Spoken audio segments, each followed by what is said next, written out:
So you always have this dynamic in what platform should I be spending time on? What should I be doing as a creator and as a brand? And the very simple principle that we've always applied as the tech and data provider, and we recommend both creators and brands to do the same, is mindlessly simple.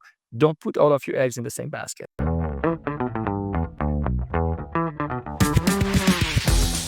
Hey, Pierre, welcome to the show. How are you? Thanks for having me. I'm great. Fantastic. Today, of course, we talk about influencer marketing, creators, global scale, what is going on between trust and tension of customers thanks to influencers and so on. We're going to definitely dive into that. But before we get started, usually ask my guests to present themselves in a way that is just like, a couple of minutes about yourself, structure with a map. The map basically is divided in three main sections. The mission, what do you aim to achieve with your work? Achievements, anything that is notable milestones, could be your career, your life, or both. And the last one is the purpose. Why do you do what you do? For sure. I like your format, by the way. I think it's a great way to get people to introduce themselves. Why do I do what I do? Let me answer this in two different ways. One is that I started my career way back in marketing analytics. And around the time that I started Traackr, my co-founder and I had identified the need for a new generation of marketing analytics tool that is much more adapted to the social web. And we were keen on seeing it through. We didn't identify per se influencer marketing as being a thing. At the time, it did not really exist. But we did identify that authorship and the authors on social web were a key element of social content being shared, being viewed. And so we had this hunch that there was something there, but didn't really put our finger onto influencer marketing as it exists today. The other reason why I do what I do is that I'm passionate about creating new categories. And I did this a couple of times for large employers. And I was keen on doing this here and really disrupting, changing the way marketers think about marketing and building out this category around creator marketing. Amazing. And, is there anything also there in addition to that about any other achievements or, that you're proud of to share with us?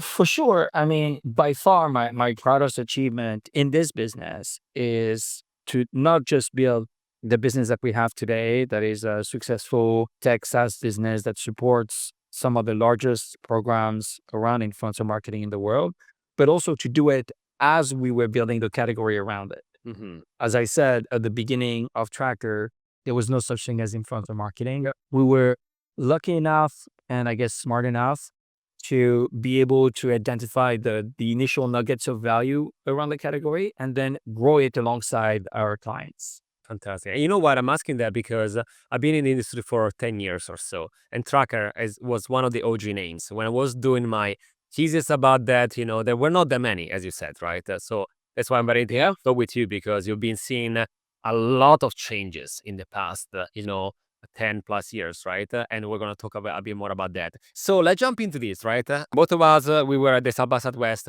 You spoke there, a lot of focus on influencer marketing, about the creator economy this year, much than ever, I'd say. And you were on a panel there, right?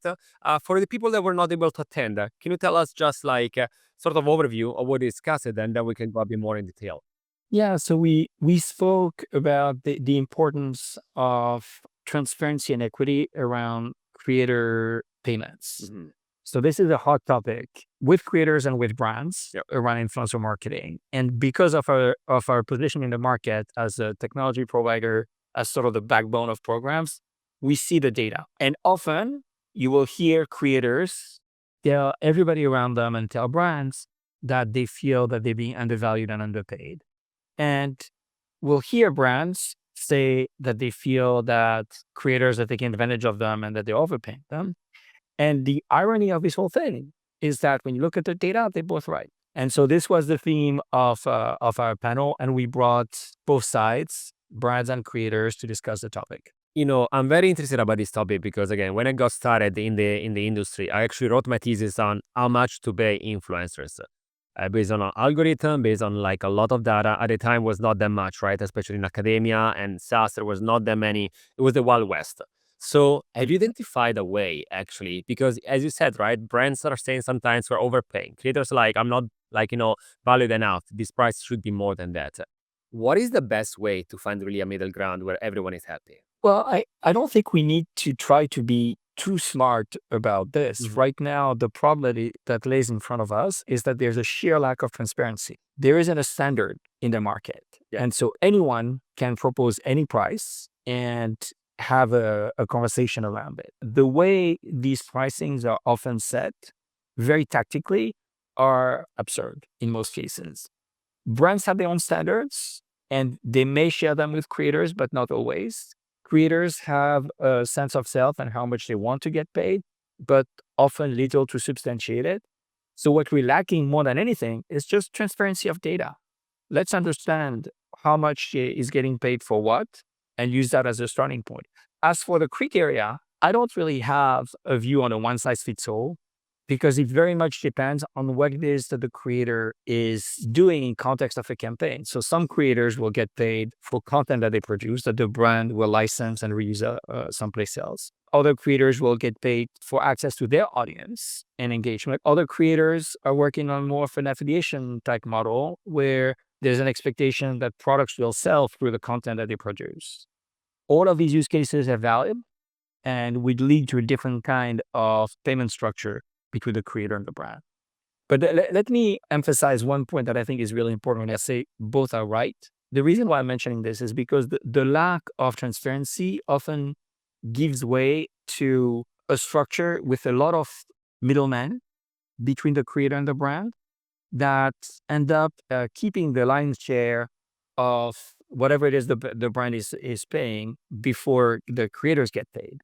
So in other words, if a brand pays $5 million for a full campaign and outsources the campaign to an agency, the agency might also end up outsourcing it to a sub agency specialized in influencer marketing, and they have a team of people whose job it is to pay creators as little as possible for that campaign. So it's possible that the creators end up making 1 million out of the five. And again, the lack of information and transparency makes that possible. The moment you start shedding light on this whole value chain, but by no means do the agencies involved or the agent, am I saying that they should not make money?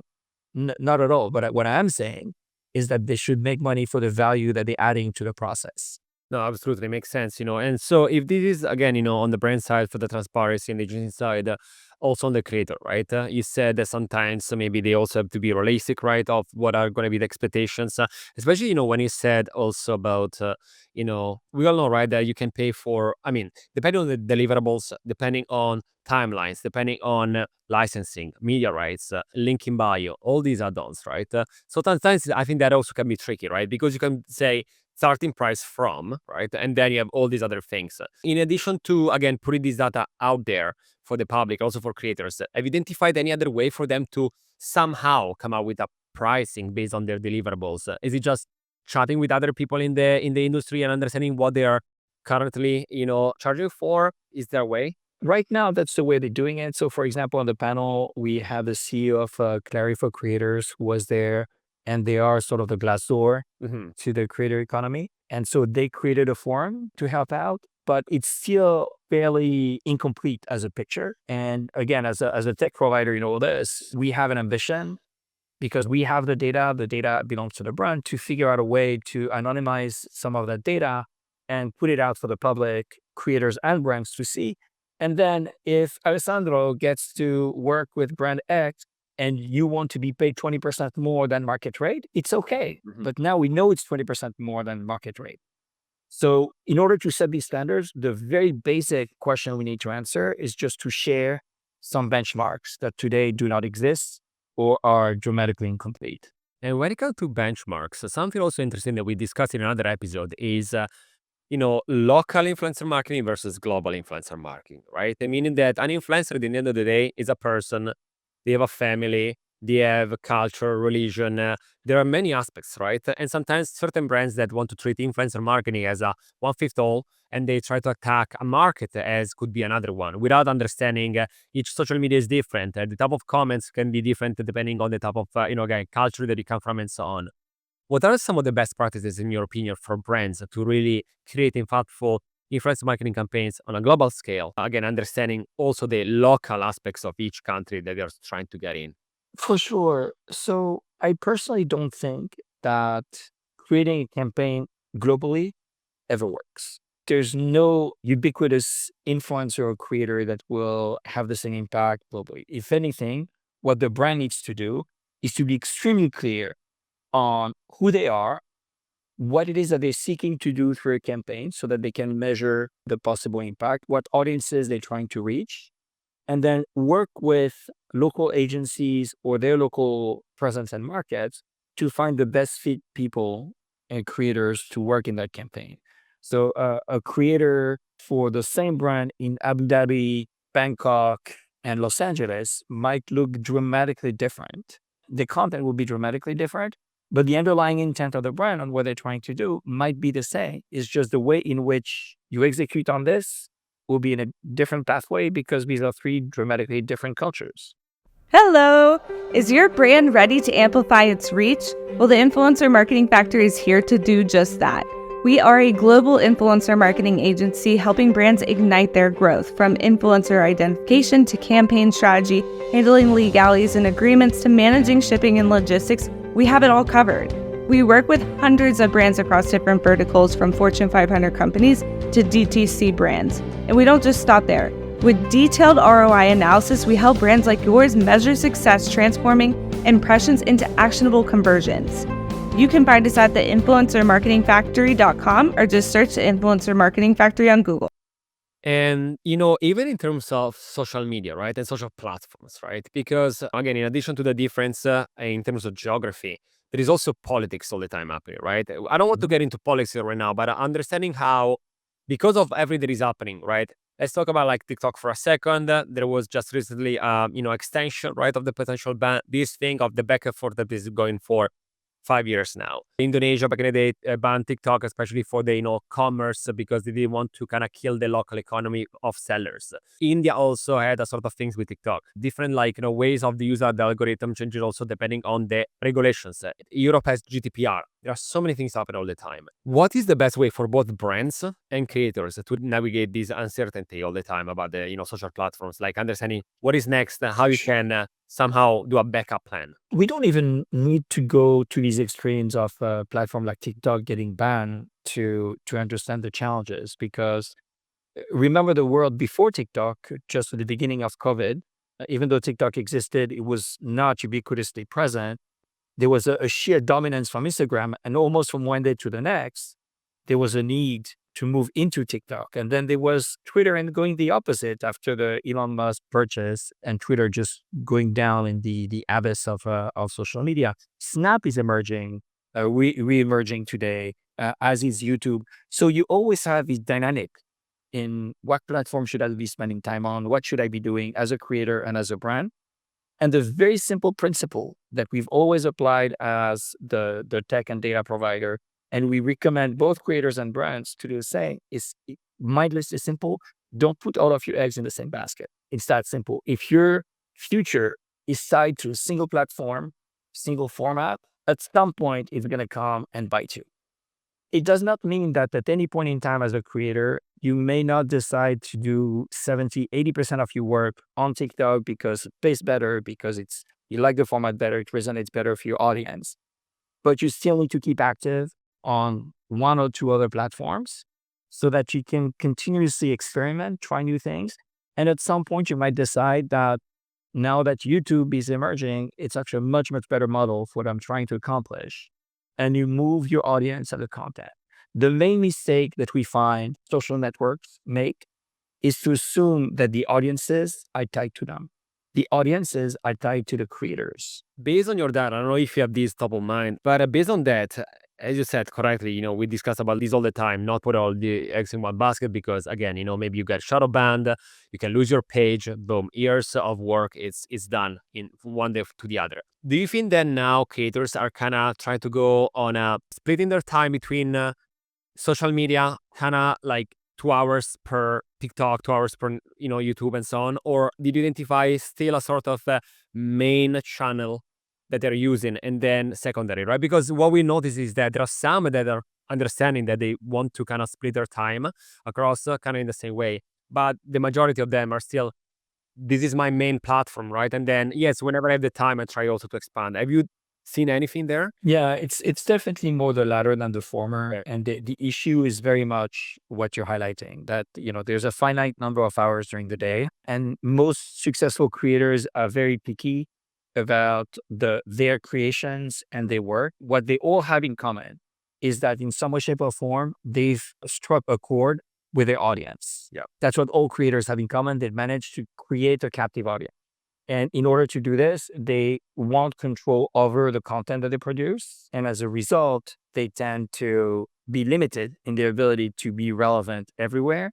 But what I was saying, though, is that the notion of having a primary platform and then a couple of secondary platforms where you experiment, where you try new things, new format, new ideas, and see what resonates is what gives you an out the moment your primary platforms is struggling or it stops resonating with you, the algorithm changes, the ownership changes, any of these things. On the other side, going back to brands, we'll know, right, that brands are using influencer marketing because of the trust, because of the eyeballs, the attention is getting there. I know that's doing a comparison between 10 years ago and now would be a bit crazy. So let's just look at what is happening now, okay, recently. Again, have you noticed any different type of approach to influencer marketing from brands when it comes to campaigns? Like, what was be like the biggest thing that you've been noticing as in terms of change or trends? It's a good question. The thing that has happened quite a bit, and in my book too much so, is a migration of a lot of budgets and efforts towards boosting content. Yeah. There's nothing wrong with boosting content. There's something wrong with boosting it somewhat randomly. And often the funny thing is when you talk to creators who know their audience in their bones, they will say, I work with brand X. They're spending so much money on boosting, but they're boosting to their own audiences. And I don't get it because I know that my content is not going to resonate with that type of an audience. And so brands tend to get eager and roll with the punches when there are changes to the algorithm, new capability, new formats being released. But it's always important to grow your practice as a brand alongside your ability to measure success in a meaningful way and not go way too far to go above your skis on your ability to measure your success truthfully. Same goes with affiliation and creator commerce. So there are lots of anecdotal successful stories there, but what works at scale outside of some key markets in APAC, the question is still open.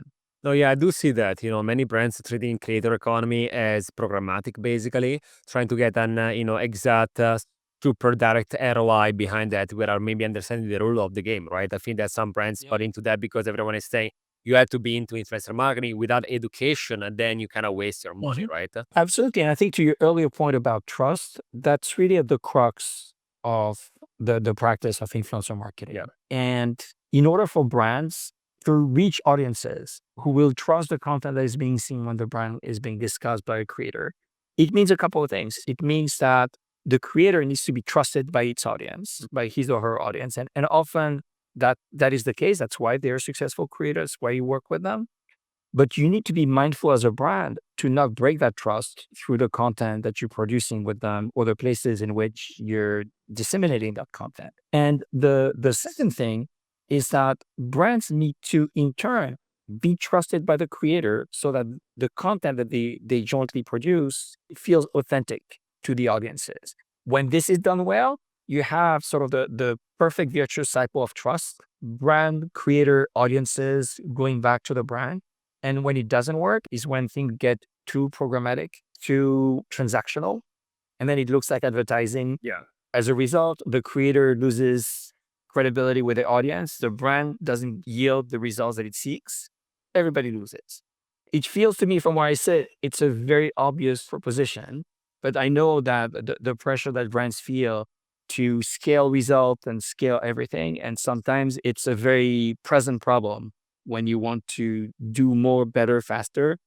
And sometimes you just have to go at the pace that you can build this fundamental trust value. I absolutely agree with you. Sometimes you want to go faster, but again, influencer marketing, the creator economy, it's a people-to-people type of relationship. And as I said, the creator will lose the credibility because, people trust you. The brand will not see the ROI there, or will be pissed at influencer marketing saying it doesn't work. No, it's not that it doesn't work. It's just, maybe you didn't do the things, like properly. Last question for you today, Pierre. One prediction for 2025 in the influencer marketing arena. It's not so much of a prediction as it is something that we see. When we first started Traackr, way back when, my favorite platform by far was Twitter. I love the community aspect of it. I love the direction they were taking. They were struggling as a business, but there was so much good in building that sort of authentic vibe within the platform and with its users. And I think that 2025 is going to continue to see the downward spiral of the company formerly known as Twitter. And it's just a shame, but I don't see a way back into this, unfortunately. We've seen our clients give up on it already, many of them. And I don't see a way back. Yeah, no, I do see it. I mean, like I can understand why it's always been quite difficult to properly execute campaigns, right? And a lot of changes in directions between how do you monetize? It is by CPM, is it based on impression of your comments, right? A lot of errors and trials, let's say. And so yes, I do see based maybe years ago some clients are like, oh, what about Twitter now? And now I haven't heard about X in any conversation in a long time. So yeah, I agree with you. I think It's unfortunate. I mean, maybe if it's going down, you and I can buy it from Elon Musk. How's that? We'll think about it and we reset it. That would be nice. Fantastic, Pierre. Thank you so much for joining me today. Best of luck and congratulations on everything that you built so far. I appreciate it. This was the Influencer Master by the Influencer Marketing Factory, and I'll see you in the next episode.